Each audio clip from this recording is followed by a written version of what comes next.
Assalamualaikum warahmatullahi wabarakatuh. Hi, good morning everyone.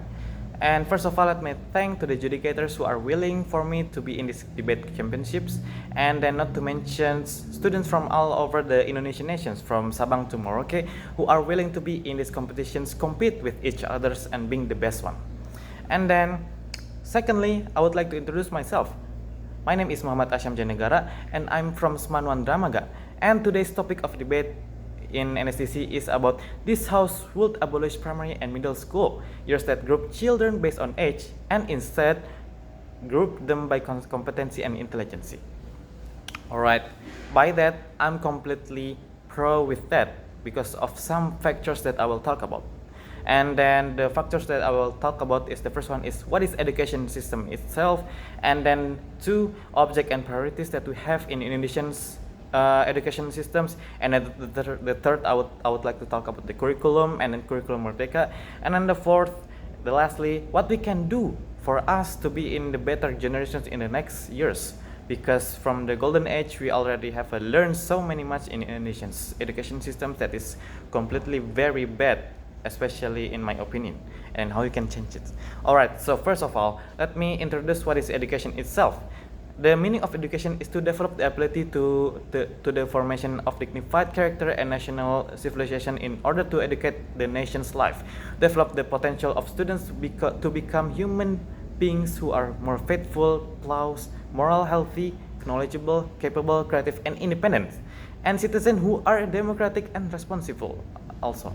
And therefore, education must be designed and have the right systems. A country having a good, strong, and characteristic education system will produce good output as well. Regarding to the education system in Indonesia, has been regulated in Law Number 20 of 2003 concerning Sikdiknas about nation educational systems, explaining the education system is the whole component of the education which is interrelated in integrated manner to achieve national education goals. And then we can completely take a look at the Greek system. Greek systems means a regular function of relationship between units and components. The system is designed to achieve device that is regularly interrelated in elements from the totality, a regularity arrangement of views, theories, and principles, and so on, many more. The system also can be interpreted as component that interacts with each other, which is from a unity and clear objective. This is the definition of the Greek itself, and then we can take a look of the on the object and priorities in Indonesian educational systems.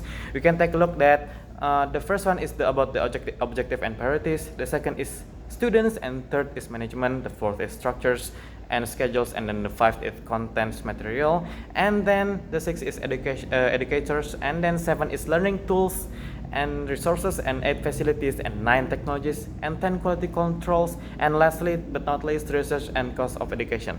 Of all these components, do you think many of Indonesian school education system has it? We can see from the objective and priorities that we need doesn't match the things that we have. For example, like the student itself, many students in Indonesia tend to be more lazy than the other nations. We can take a look by the data. Indonesians ranked at the two less nations that have capability in readings data, and then by that also we have the problems in educator and also facilities that we have. So the teachers tends to the students to keep their educational system good at only grades, but not on the theories that will be in practical in their lives. And then that's why we can take a look in the curriculum is a set of plans and arrangement regarding to the objective contents and learning materials that and the methods used as the guidelines for the implementation of learning activities to achieve certain educational goals. Will learn. Students themselves determine. There is no pressure on students. They are free to make choice. The school climate is also so relaxed. The class is filled with a maximum of 20 until 25 students. This makes it easy for teachers to monitor all of the students, and we can compare it to the Indonesian educational system who has a class with 35 students all in the same class, without any break, without any 45 minutes and then take a break of 15 minutes beside the studies. And then that's why that will make the Indonesian mentality of students will be decreased by year from the golden age until they are in high school or even more in university if they don't want to change it. And then that's why the third is Indonesia is still considered to be a developing country. This affects the education system it has. Until now, Indonesia is still looking for a form of education system that is truly appropriate to use. The education system has a characteristic that reflects the culture and the access of the country. Portrait of the education Finland and Indonesian. And then we can take a look up by that, by the change that the educational portrait between Indonesia and Finland is very different. Of course, there are many factors that influence it.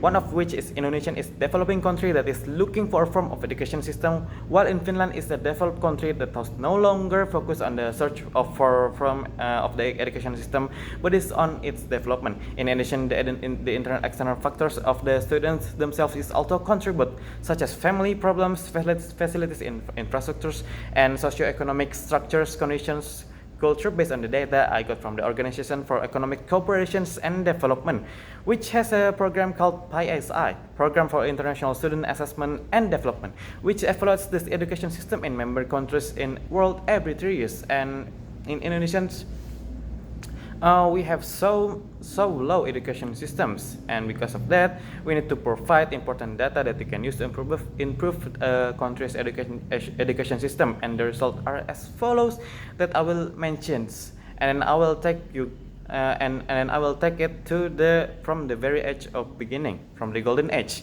And then that's why the fourth point, which is very important for us, is from the golden age. School children should be classified by the intellectual ability and subject groupings rather than lumped together according to the age. And then that's why, says Miraka Gross, the University of New South Wales professor of gifted educations. In the interview below, Professor Gross says that grouping kids by chronological age is the product of the impractical views human development. And then by that we can identify the gifted child first, and then secondly we can see how we should school children be grouped for the classes, and then are intellectually advanced kids emotionally mature enough to cope socially when they are jump up levels. And then that is so much contrast in Indonesian educational systems, and then that's why we need to change the educational system. Why not? We need to put up this together between that the thing that I mentioned, starting from the facilities, the most important thing, because Indonesians love the facilities. That's all. Thank you for me. Wassalamualaikum warahmatullahi taala wabarakatuh.